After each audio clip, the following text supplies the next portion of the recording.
Thân chào cả nhà, không nên xem chùa đâu đó. Nhớ đăng ký, like, comment để ủng hộ team nha. Chế độ chuyển tiếp, trong khi những người qua đường khác vẫn đang điên cuồng tích trữ vật tư, nhưng tôi lại cầm X lên, mở live stream cho người hâm mộ xem đánh thây ma. Chỉ vì bạn bị ràng buộc với hệ thống live stream, miễn là người hâm mộ đạt đến một số lượng nhất định hoặc phần thưởng, bạn có thể đổi các loại phần thưởng. Thậm chí phòng live stream đạt đến một số lượng còn có thể thưởng cho tiểu hắc tử cùng bạn tiến hành sinh tồn ngày tận thế. Khi phòng live stream liên tục vào người, xúc phạm cũng ngày càng nhiều. Một bữa tiệc chủ đề khác, con người ở tận thế làm loại huyết thống này. Cái quái gì thế? Có bản lĩnh đánh một thây ma cho tôi xem. Bạn chỉ cười khổ. Các bạn, tôi không nói dối các bạn. Tôi thật sự ở tận thế. Tôi không biết đây là đâu. Nói xong câu này, bạn đi về phía hàng rào trên mái nhà, nhìn về phía tòa nhà đối diện, chỉ thấy một người đứng bên cửa sổ không ngừng vẫy tay với bạn. Bạn hào hứng vẫy tay đáp lại. Vừa định mở miệng thì phát hiện có gì đó không ổn. Khoảng cách này rõ ràng có thể hét lên một tiếng, nhưng đối phương chỉ vẫy tay thôi, vẻ mặt lo lắng ngăn cản bạn. Tiếp theo, có tiếng động bên dưới tòa nhà. Bạn bật đầu ra và nhìn xuống. Giây tiếp theo, bạn chạy vào phòng với vẻ mặt sợ hãi. Khán giả trong phòng live stream vẫn chưa mở khóa. Tuy nhiên, một con bọ đột biến khổng lồ nhanh chóng bò lên. Phòng live stream sôi nổi ngay lập tức. Cái gì vậy? Thứ gì lớn như vậy? Rõ ràng là hiệu ứng đặc biệt. Nó rất nhanh, ngay lập tức đã đến trước mặt bạn. May mà bạn đóng cửa sắt lại kịp thời. Bạn chạy nhanh xuống dưới nhà, sau đó đứng trên mái nhà nhìn chằm chằm vào lối đi. Cuối cùng sau một vài tiếng động, cánh cửa sắt cuối cùng cũng yên tĩnh lại. Bạn cuối cũng một hơi, sau đó bắt đầu nghĩ xem nên sống như thế nào. Ngoài vài chiếc chìa khóa và một con dao nhỏ, không còn con dao nhỏ này nữa, ngay cả cắt thịt cũng vất vả. Không có cách nào khi vũ khí vẫn còn trong suy nghĩ của bạn. Chỉ nghe thấy một tiếng động lớn trên đầu. Giây tiếp theo, một bóng người mèo mó xuất hiện ở đầu cầu thang. Bạn vội vàng chạy vào căn hộ mở cửa cách đó không xa. Ai sắp khóa cửa lại. Một tiếng động lớn bất ngờ vang lên. Lúc này, một màn hình đạn trong phòng live stream đã thu hút người đàn ông xấu xa, người dẫn chương trình đi làm anh ta. Chết tiệt, chờ đã, thuyền trưởng. Thật hay giả, bạn thật sự. Mắt bạn sáng lên ngay lập tức, hệ thống muốn mở cửa hàng đổi tiền, phải có phần thưởng mới được. Bây giờ số lượng phòng live stream đã lên tới 630, nhưng phần thưởng lại rất ít, không đủ để mở cửa hàng. Nếu có thể có người, thuyền trưởng, vậy mở cửa hàng hoàn toàn không có vấn đề gì. Bạn biết cờ sắt không chịu được bao lâu, dù sao cũng là chết, không bằng đánh nhau. Rồi lập tức chạy vào bếp, tiếp tục lật. Cuối cùng rút ra một con dao nhọn từ phòng bếp. Phía sau cũng có tiếng ồn, con bọ đã đến cửa bếp rồi. May mắn thay, quái vật có không gian chỉ có thể nửa não. Bạn cầm dao nhọn đâm vào mắt con bọ. Sau đó, con dao rút mạnh lại đâm vào đầu. Âm thanh giòn, con dao trong tay bị gãy làm đôi. Bộ não này cứng như vậy sao? Mắt bạn lướt qua cây chổi nằm dưới chân. Một cây chổi, tháo thanh thép không dỉ của cây chổi ra, lại đâm vào con mắt quái dị đó. Nước ép màu xanh lá cây đậm vỡ ra. Cơ thể phía sau đang vật lộn mạnh mẽ. Khoảnh khắc tiếp theo, nó đang vật lộn, trực tiếp xé đầu mình ra. Nhìn chỗ đứt gãy phía sau, da đầu bạn tê liệt ngay lập tức. Nôn lên. Sau đó, bạn ném đầu bọ ra khỏi ống thép, không do dự đâm vào cơ thể đang lùi lại. Adrenaline tiếp tục tăng vỏ, không ngừng đâm mấy lần, cho đến khi gần như toàn bộ ống thép không gì được cắm vào. Yên tâm, hơi thở hổn hển. Sau đó quay đầu nhìn vào bảng live stream một bên, hét lên, tôi đi dẫn chương trình. 666 người dẫn chương trình đều không rời mắt. Không phải người dẫn chương trình thực sự phớt lờ. Bạn nhìn vào màn hình đầy đủ trên bảng live stream, nhưng không có động tính của quà tặng. Còn muốn lừa tôi sao? Thấy tôi ngu hả? Bạn tức đến mức cười. Xem ra vẫn không thể quá dựa vào hệ thống. Trong ngày tận thế vẫn phải dựa vào chính mình. Đúng lúc này hệ thống bật lên nhắc nhở. Chúc mừng chủ nhà Tam Hồ trở thành thuyền trưởng của bạn. Nhận được 100 điểm. Trung tâm mua sắm hệ thống đã mở cửa để xem sản phẩm trong trung tâm mua sắm. Lúc này bạn không có hứng thú với những con dao đó. Dao thông thường ở đây hình như không phát huy được nhiều công dụng. Cuối cùng chọn dùng 100 điểm đổi một cái cậy. Đám đông trong phòng live stream chỉ thấy bạn đặt hàng trên bảng điều khiển phía trước. Ngay sau đó, thấy trong tay bạn có thêm một cái xà beng. Lúc này liền ngạc nhiên phòng live stream khán giả. Tôi cũng không chớp mắt. Thật sự ảo thuật cũng không nhìn ra sao. Thật là một lũ ngốc. Số lượng người hâm mộ theo dõi đã lên tới 898. Số lượng fan đạt 1000. Chức năng chuyển người hâm mộ giữa các live stream sẽ được bật. Trước mắt bạn một chiếc khóe miệng không tự giác cong lên quá tốt rồi. Quả nhiên hệ thống này muốn mọi người cùng lọt hố. Một tên tiểu hắc tử có cảm giác tồn tại rất mạnh. Lát nữa sẽ có trái cây ngon để ăn. Rồi bạn sẽ đâm vào xác quái vật và rút ruột ra. Đây là một hạt giống màu đỏ. Trượt đến chân bạn. Bạn cầm nó trong tay, nhưng thứ này trong suốt. Bên trong là màu đỏ, giống như chất lỏng dày. Bạn nghĩ nó sẽ có tác dụng. Cho nó vào túi áo vệ sinh, rồi đi xuống dưới. Đúng lúc này bên dưới của thật truyền đến. Âm thanh khiến bạn dừng bước. Quay người trốn vào nhà bên kia. Họ nhanh chóng đến tầng này của bạn. Bạn dựa vào cửa và lắng nghe tiếng động bên cạnh. Chết vì đột biến bên này. Tổng cộng cũng hết rồi. Thằng nhóc đó hơi giỏi. Bạn nghĩ có bao nhiêu người? Chắc chỉ có một. Nếu không sẽ không dân đến nơi này để giải quyết. Sau đó từng trận đánh thuyền sinh đến. Không ai dám nói dối lão tử. Xem ra đánh không đủ mạnh. Tôi thực sự không biết người đó ở đâu. Tôi chỉ nhìn một cái thì người đó đã biến mất. Trái tim bạn đập mạnh một lúc. Đây là người phụ nữ vừa nhắc nhở bạn. Những người này đang làm gì vậy? Dù mục đích của họ là gì, chắc chắn không phải với thái độ thân thiện. Phải đi ngay. Bạn lén nhìn ra ngoài cửa. Thấy cửa không có ai, ngay lập tức né tránh chạy về phía cầu thang. Mấy người nghe thấy tiếng động lập tức đuổi theo. Thằng này đi rồi, đuổi theo bạn hoàn toàn không dám dừng lại, chạy hết cỡ. Đột nhiên có tiếng súng nổ, làm cho bạn co cổ theo bản năng. Ôm đầu, bọn này có súng. Bạn chạy mạnh hơn rồi, mặc kệ đi qua góc phố. Sau khi xác định vứt bỏ nhóm người đó, bạn đi vào một tòa nhà nhỏ, ngồi phịch xuống ghế sofa, thở dài. Một bên màn hình không ngừng nhảy múa, vui nhộn, thật sự đang coi thường kích thích. Vừa rồi kêu giả, cái này còn giả không? Chỉ là diễn thôi. Đúng là có người tin người dẫn chương trình, tại sao không bạn quét màn hình bật lên liên tục. Tôi không bị bệnh. Người ta có súng, tôi giả vờ cái gì chứ? Đây không phải là diễn kịch, dùng mạng đi làm anh hùng không chết sao? Nơi này nguy hiểm hơn tôi nghĩ, môi trường quá khắc nghiệt, thành phố về cơ bản là tham nhũng và những con quái vật đột biến. Mọi người có vẻ không thân thiện lắm, buồn bã khạc nhổ. Sau 2 câu, bạn nằm trên ghế sofa và ngủ say. Lúc này bạn đã bị đói tỉnh rồi, cẩn thận đến bên cửa sổ nhìn ra ngoài. Một vài bóng người bước ra từ góc đường xa, bạn lặng lẽ quan sát, họ dừng lại trước một tòa nhà. Có một cái cây kỳ lạ dưới tòa nhà đó, cây nho xanh, phía trên treo từng viên màu trắng như của bóng rổ. Mấy người vừa đến gần, tôi cầm súng lên và bóp cò. Sau một tiếng súng, một vài chồi hoa khổng lồ bị đập vỡ thành từng mảnh. Tên đầu chọc kia mới đi qua, rút dao dựa ra, cắt một vài vết màu trắng từ trên cao, ném vào mấy người phía sau. 4 người ôm trái cây vừa ăn vừa rẽ vào góc phố. Vấn đề rửa thức ăn trong lòng bạn có thể giải quyết được không? Chờ bên cửa sổ vài phút, chắc chắn không có ai, bạn mới xuống dưới gốc cây. Dùng xà beng gõ mấy trái cây xuống, chạy bộ trở lại tòa nhà. Sau khi ăn xong trái cây, bạn ở trong tòa nhà không dám bên ngoài trời đã tối rồi. Lúc này, màn hình trong phòng livestream cũng tình huống gì, màu đen đều không nhìn thấy. Chẳng lẽ là có thây ma mắng muốn xem đánh thây ma? Sao không còn kịch bản nữa? Bạn nhìn những màn hình này cũng có chút đau đầu. Nhị ra đến rồi, sao lại là tên luôn này? Tìm kiếm cảm giác tồn tại gì ở đây? Sau đó bạn nhanh chóng mở lượng người hâm mộ của mình. Số lượng fan hiện tại 1,123, số lượng người hâm mộ đạt 1000. Bật chức năng chuyển người chơi, xác chọn được một người xem may mắn trong phòng livestream. Chuyển đến phòng cuối cùng, chia sẻ trải nghiệm với streamer. Ngay khi hệ thống nhắc nhở nữ hoàng, một bàn xoay xuất hiện trước mặt bạn. Sau khi bàn xoay một lúc, bàn xoay nhanh dần ngừng lại.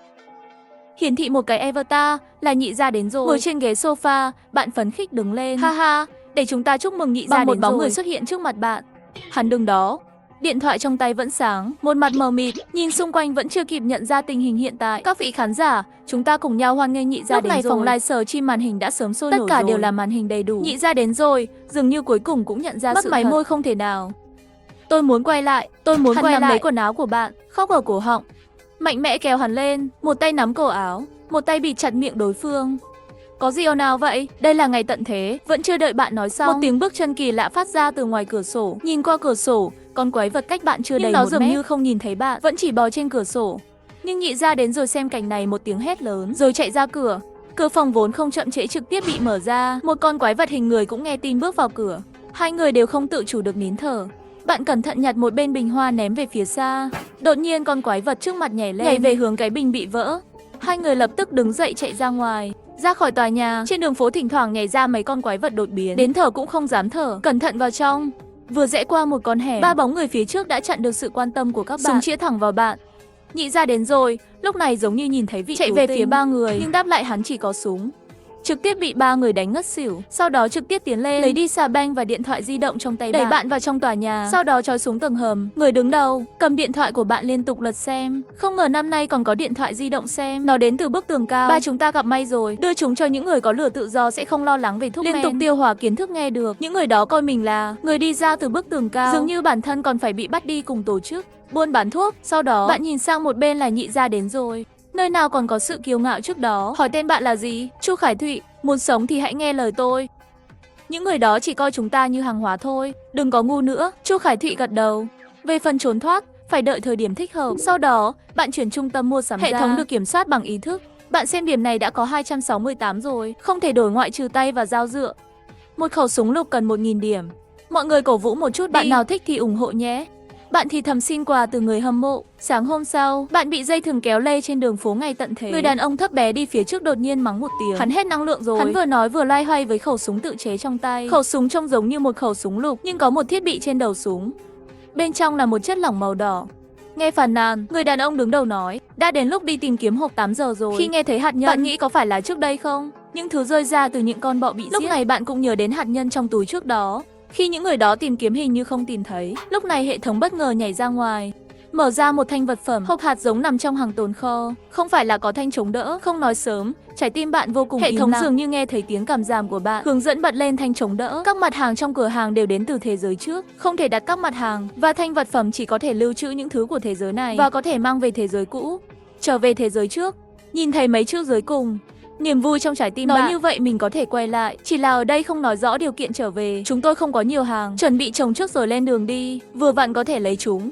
Trên đường đi, bạn đã quan sát 3 tên cướp xác. Khi trời sáng lên, số lượng người trong phòng livestream cũng tăng vọt. Cũng có người mới bắt đầu tự hỏi đây là phim sao? Đây là đang quay phim sao? Người mới không biết phải không? Người dẫn chương trình livestream thật sự trong thế giới tận thế. Tâm niệm của bạn động đậy trả lời trong màn hình. Mấy năm mang theo livestream hệ thống xuyên qua ở tận thế. Bây giờ bị bắt không thể tương tác với mọi người. Mời mọi người thưởng cho người dẫn chương trình nhiều hơn. Như vậy có thể đổi vũ khí ở cửa hàng hệ thống. Chạy trốn, bạn nhìn vào vũ khí trên lưng của 3 người. Nhưng vũ khí này chắc là một cái gì đó thuộc về thế giới này. Có lẽ bạn có thể đặt nó vào thanh chống đỡ. Nhưng bây giờ là lấy các súng từ tay họ. Về cơ bản là không thể. Họ tiếp tục đưa bạn vào thành phố. Trung tâm thành phố mới dừng lại. Thì kỳ lạ trên các bức tường bên ngoài của những tòa nhà này. Một con quạ khổng lồ bay lượn trên các tòa nhà cao tầng. Đột nhiên khối u thịt kỳ lạ đột nhiên di chuyển một chút. Con quạ khổng lồ phía trên tòa nhà cao tầng lao xuống ngay lập tức. Khi bay trở lại tòa nhà cao tầng, đã bắt được một con bọ lạ.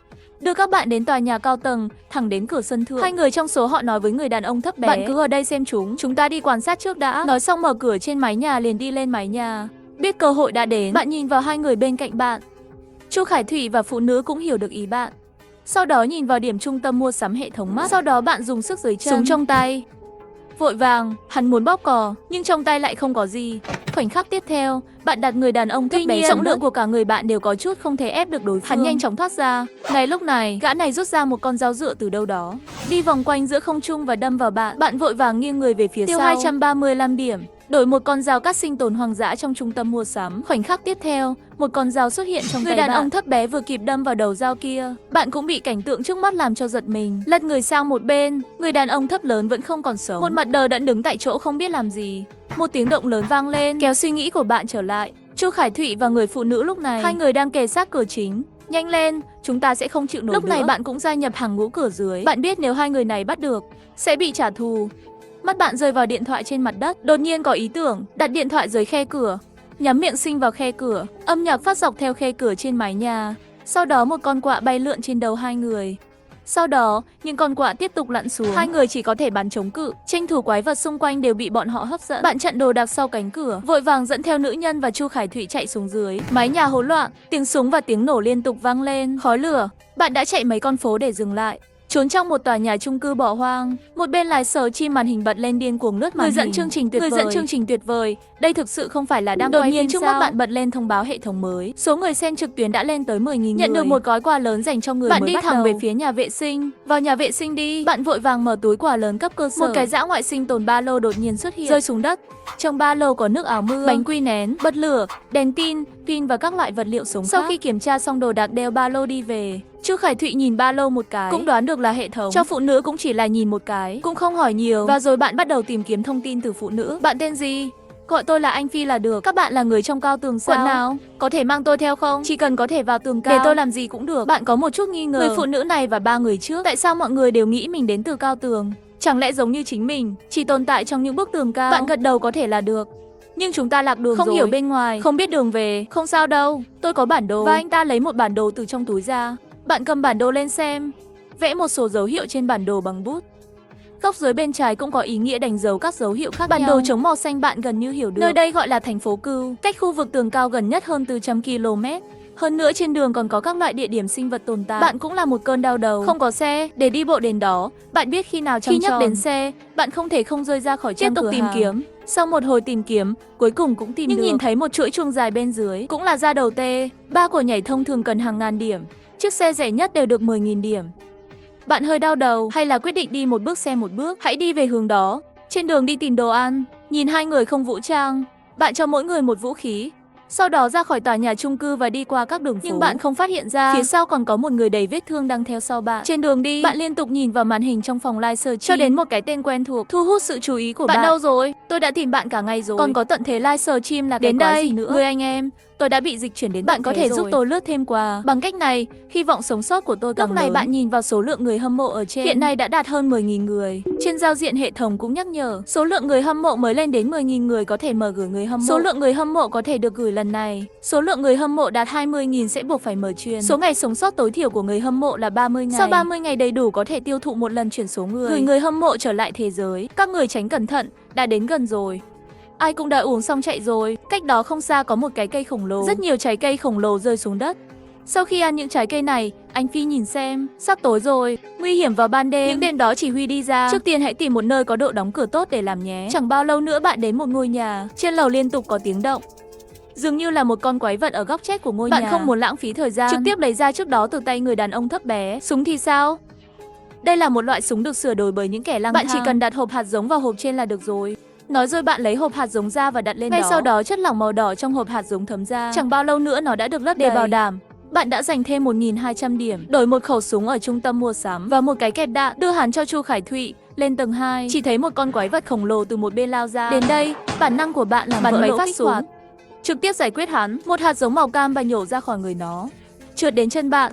Sau khi đặt nó vào thanh vật phẩm, bắt đầu dọn dẹp những con quái vật đã chết. Ba người kéo con quái vật kia ném hắn ra ngoài. Khi vào lại nhà, phía sau cũng lặng lẽ theo dõi một người. Chúng ta gặp lại nhau rồi. Bạn và Chu Khải Thụy quay lưng lại. Sau khi sợ hãi, tôi di chuyển vài bước đến vị trí anh Phi đứng yên tại chỗ, chặt chẽ.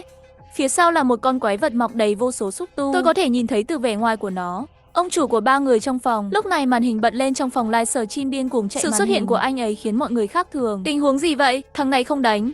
Gã này có phải là đột biến không? Thật kinh tởm. Bạn và Chu Khải Thụy không dám làm gì cả. Không ngờ tôi lại có một ngày sẽ rơi vào tay hai người cao tường. Làm tôi coi thường các bạn rồi. Bây giờ tôi buộc phải trở thành như thế này. Vậy thì các bạn cũng đừng nghĩ nữa. Lúc này bạn đặt súng trở lại thanh chống đỡ. Trong mắt đối phương không có gì là đe dọa. Trời sắp tối rồi, sẽ sớm náo nhiệt thôi.